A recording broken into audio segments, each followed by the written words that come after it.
Sekarang Bapak ingin menanyakan, kira-kira ada yang sudah mengetahui belum dalil menjenguk orang sakit? Oke. Di dalam hadis Tirmizi itu dijelaskan bahwa haknya seorang muslim atas seorang muslim lainnya itu ada 5. Yang pertama mengucap salam. Jadi ketika ada teman yang mengucap salam wajib langsung dijawab.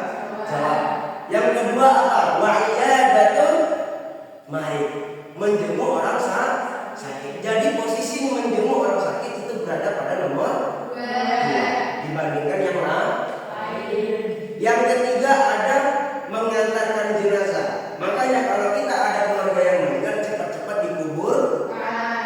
Mengapa? Mungkin bisa jadi dia mau cepat masuk ke surga. Sampai sini paham?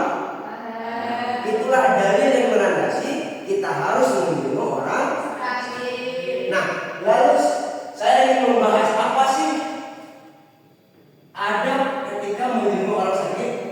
Ada yang tahu?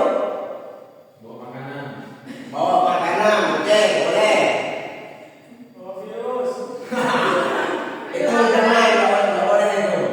Bawa makanan. Yang kedua bawa makan. Yang ketiga bawa uang. Berarti salam tempel ya. Salam tempel. Terus yang keempat, di antara yang lain, satu yang kalian lupakan yang harus kalian tahu. Bawa rumah sakit. Apa itu? Ketika menjenguk, bukan kita yang bawa rumah sakit. Salam. Masa ya ketika kita masuk rumah sakit, "Hei bro," enggak kan? Terutama salam terlebih dahulu. Assalamualaikum. Nah, yang kedua baru, ini makanannya, ada sedikit makanan rezeki gitu. Terus mendoakan semoga ya cepat sembuh, dan semoga sakitnya ini nggak lama. Gitu. Jangan sampai kalian menangguti mereka dengan kata-kata yang buat tambah sakit. Contoh, wah kurang parah ini nih. Coba nanti bentar lagi 2 minggu lagi kamu ini. Maka cepat-cepat atau pada nggak usah gitu. Kalau seperti itu malah tidak ada. Paham? Sampai ini banyak. Di antara 3 yang kita sebutkan masih banyak lagi, sekitar 12 lagi yang tidak kita sebut. Nanti bisa dibaca di LKS dan nanti habis belajar kita bisa berdiskusi bareng membahas apa yang akan dibahas tentang adab yang harus kita lakukan ketika menjenguk orang sakit. Oke? Lalu apa hikmahnya? Terutama tentu setiap sesuatu pasti ada hikmah. Setiap masalah pasti ada hikmah. Tentu orang sakit bermasalah tidak?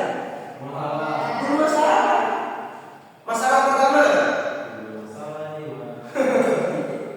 Masalah pertama gimana? Sakit. Yang kedua,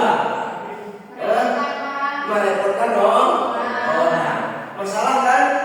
Nah, tentu ketika dia merepotkan orang, ketika dia sakit, ada hikmah. Kita yang menjenguk repot nggak? Repot. Hikmahnya apa? Nanti di dalam hadis dikatakan bahwasanya ada 70.000 pahala yang kita petik.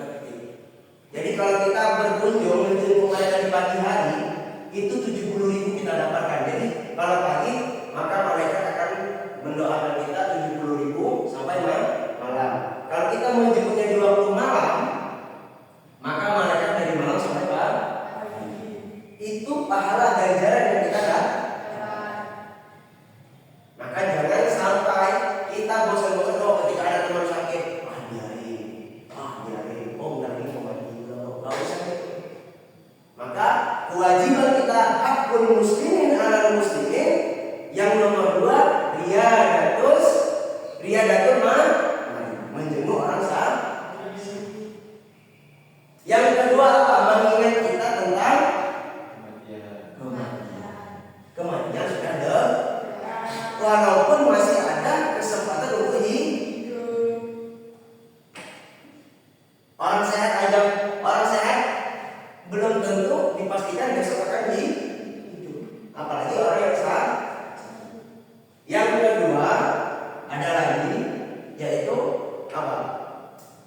mengingatkan kepada kita bahwa kesehatan lebih berharga daripada yang lain.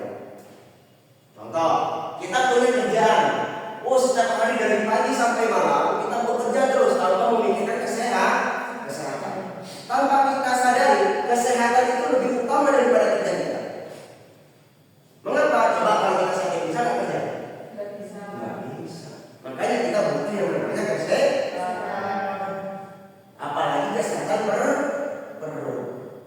Perut adalah kunci kesehatan pertama. Itu perlu diingat. Ada dalam hadis, coba dicari. Makanya nanti kita habis ini kita berdiskusi menemukan dalil yang banyak, hadis yang banyak mengenai menjenguk orang sakit. Sampai sini paham? Oke. Dalil menjenguk orang sakit sudah paham? Akul muslimin ala muslimin berarti ada nomor 2 menjenguk orang sakit. Yang kedua ada masih banyak lagi adab yang ingin kita bahas. Yang ketiga yaitu hikmah.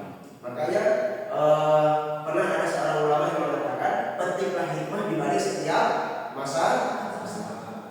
Tentu seperti ini ada sebuah cerita. Habis ini kita selesai, kita tutup. Nah ada sebuah kisah ini penutup. Ada seseorang lagi berdiri galau di atas jembatan. Nah ketika dia lagi berdiri di atas jembatan, tiba-tiba sebelum orang semua menggigit kakinya. Seketika orang ini marah kepada semua aku digigit.